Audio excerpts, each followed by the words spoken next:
stark white epilogue. The scene opens in a blindingly stark white room. A corridor is followed. A man walks. His back is to the camera. He wears long black robes, and there's apparently something tied around his face though it can't be seen, but the knots can be seen on the back of his head. He walks down the hallway and he looks at a datapad. We follow him for a short while. As he begins to get closer and closer, music plays. The camera turns and focuses on his face.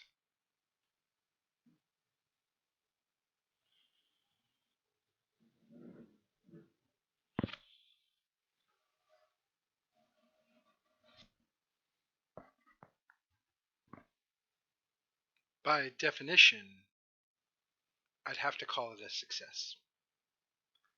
He lost most of his left arm, a large portion of his right leg. He has extensive nerve damage. I would put his chances at 50-50 at best. I did everything I could. His recovery largely lies on him now.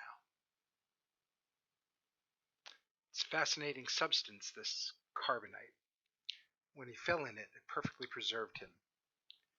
If we had some sort of skiff or way to lower him in some sort of advanced cutting tool, other than what was at this crude facility, you might be able to preserve someone and bring them out later with relative little harm to them, other than the side effects of being trapped in the carbonite so long. I looked over his file before we started surgery. Quite an impressive young man. Served with honor. Several commendations for valor, including an exemplary service award presented by the Emperor himself for his service on Carasyn, with a rather difficult assignment. Apparently he oversaw basically the genocide of a planet, and he never questioned his orders. He was born a slave.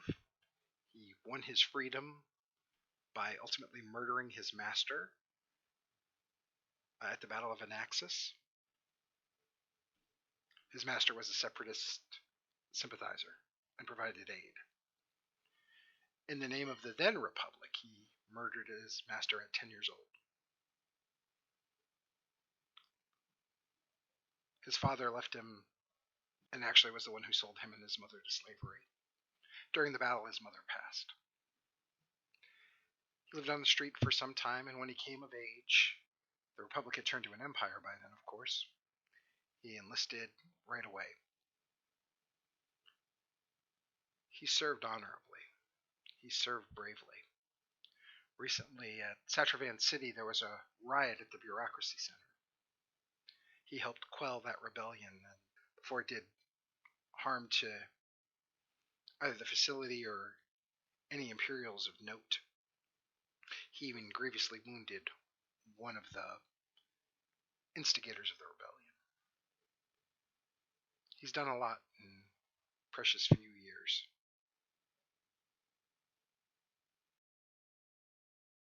Impressive, most impressive, that someone so young could endure so much. Reminds me of. Clearly, he could be very useful. Bring him and the healer to me. As you wish, my lord. At this point, the surgeon turns and exits. As he leaves, he motions to a pair of standard Imperial Navy guards. They're in their black uniforms with their black hats, and they are dragging along Feyrin San. He's in binder cuffs. He has been beaten, he is bloodied, and he is presented before Lord Vader himself. Greetings. I am honored that you could join me. I wish I could say the same. You will now use your skill to heal young Wayland.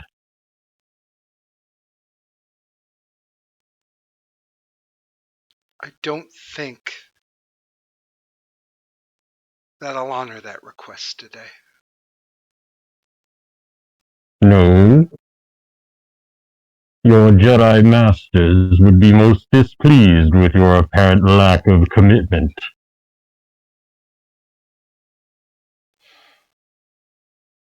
You're right.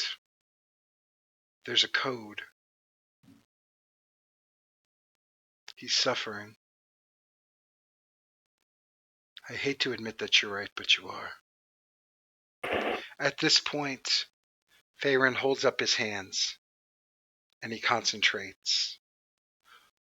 The lights in the room dim slightly. Breeze is picked up in Faerun's fur and in the cloak of Lord Vader as it billows out slightly. It lasts for a few minutes. Energy can be seen around the body of Captain Tarus Wayland, and for the first time he wakes up. He is being healed, but this healing isn't an easy one, and it's not painless. He lets out a scream. After a few moments of chaos, everything subsides. Only the breathing of Lord Vader and Captain Wayland can be heard. Faerun sits back, catches his breath for a moment, and recovers from the force he has just expended. Good.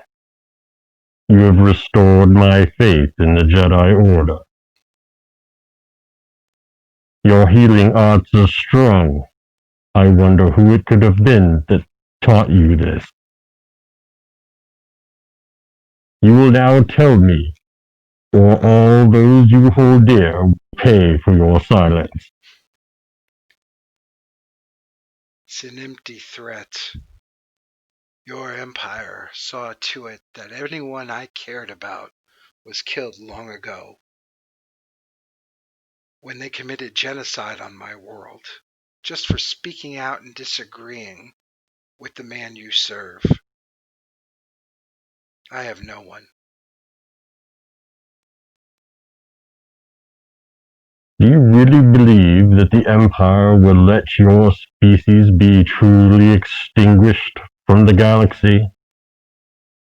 You are not alone, but if you would like to join those that have gone before you, I can gladly accommodate you. It's not true. It can't be possible.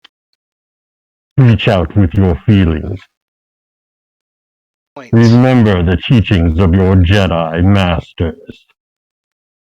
At this point, Faerun holds his hand up. He extends it, and he stretches out through the Force. He touches not just one, but several of the Carasyn lives. They are indeed not extinct. It's true.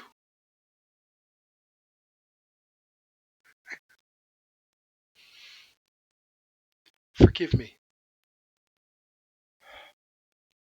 His name was Jarrus. Kanan Jarrus. Kanan. A young Padawan. I am surprised that he survived the purge.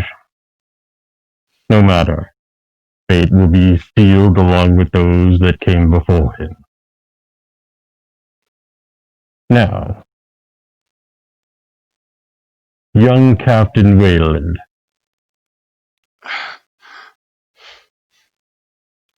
Lord Vader, it's impressive what I've heard about you was true. You can get information out of any man. We've met once before. I don't know if you remembered.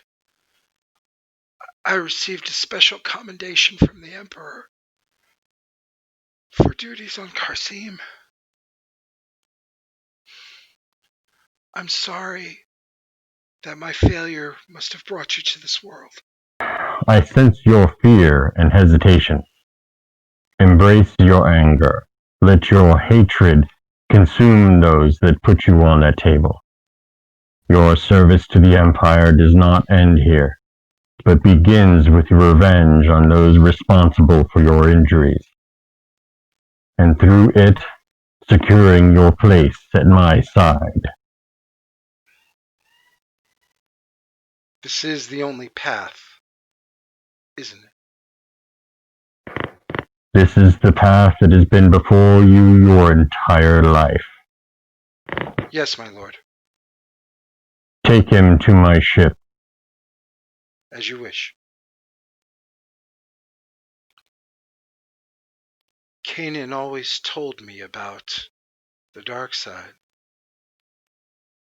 how seductive it was, how it could consume. I don't... Your master knew nothing of the dark side. Now, my reluctant friend, allow me to show you the gratitude of your emperor. He's not my emperor. Any man who would slaughter someone just because he disagreed with him and had what it took to speak out against it, to commit genocide on a world simply for proposing an alternative viewpoint. I could never drop a knee before someone like that. It would be the same as committing myself to slavery. Then you shall die freer than most.